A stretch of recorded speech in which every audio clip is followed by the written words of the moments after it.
Dear students of 11th standard, very pleasant morning. Once again, welcome back to the zoology class. We are discussing chapter number 2, human reproduction. In the previous class, we discussed the process of fertilization and implantation in detail. Today, in this session, we are going to learn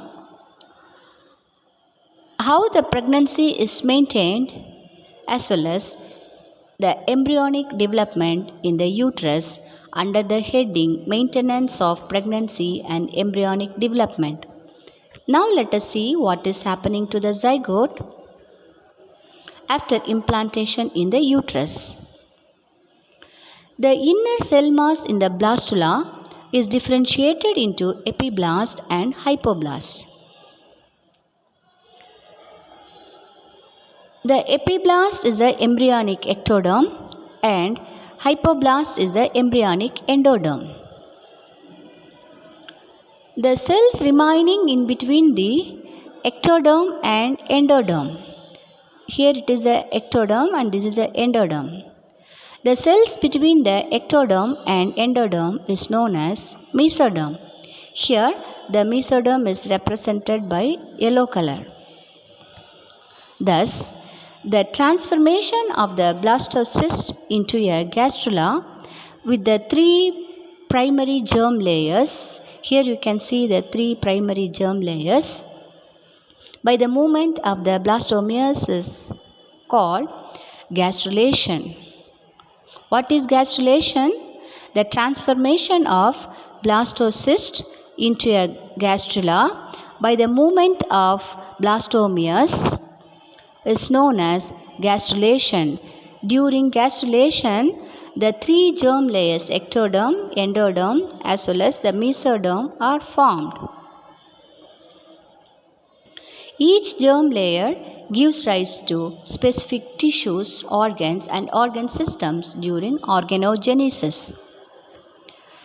Then the embryo is surrounded by many membranes. They are collectively known as extraembryonic membranes.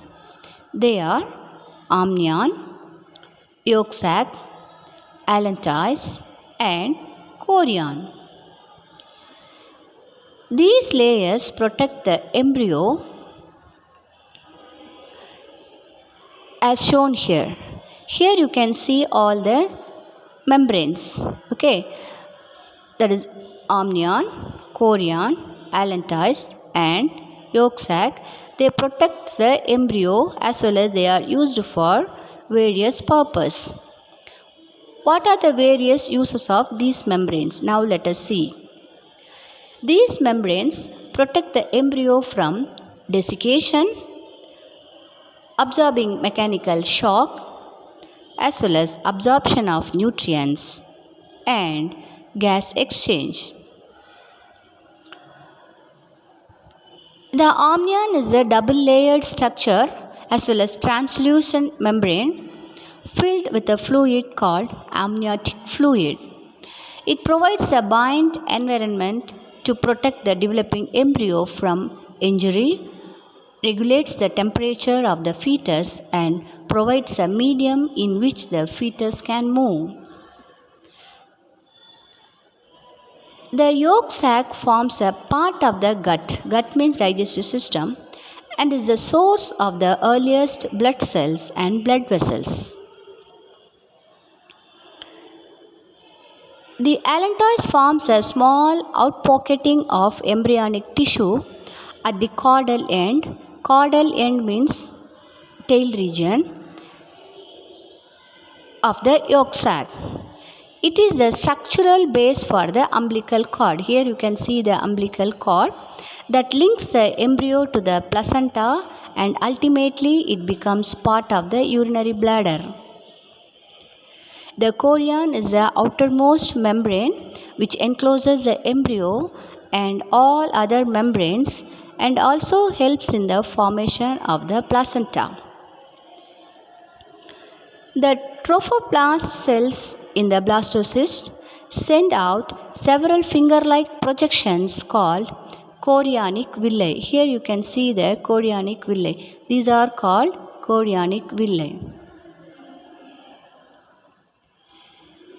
These chorionic villi carries fetal blood and are surrounded by sinuses that contain maternal blood.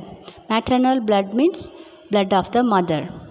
The chorionic villi and the uterine tissues form the disc-shaped structure called placenta. Placenta is a temporary endocrine organ formed during pregnancy, and it connects the fetus to the uterine wall through the umbilical cord.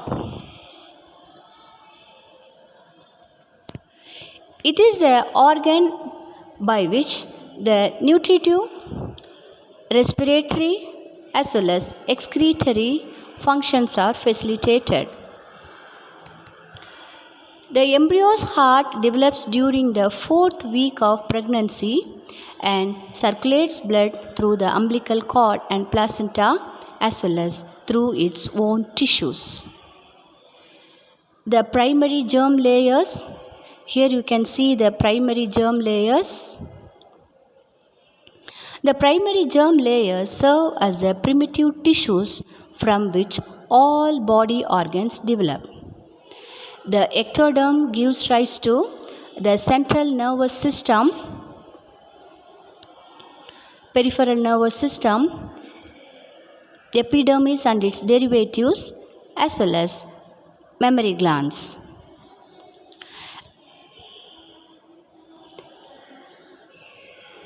The mesoderm develops into connective tissues such as cartilage, bone, muscles, organs of urinogenital system, etc.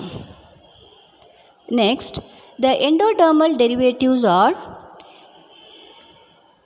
gastrointestinal as well as respiratory tract, liver, pancreas, thyroid and parathyroid. You got it? All the organs of the embryo are developed from the ectoderm, endoderm and mesoderm. Okay, or we can say the organs are formed from the 3 primary germ layers. Okay, the remaining developmental stages we will see in the next class. Okay, thank you. Have a nice day.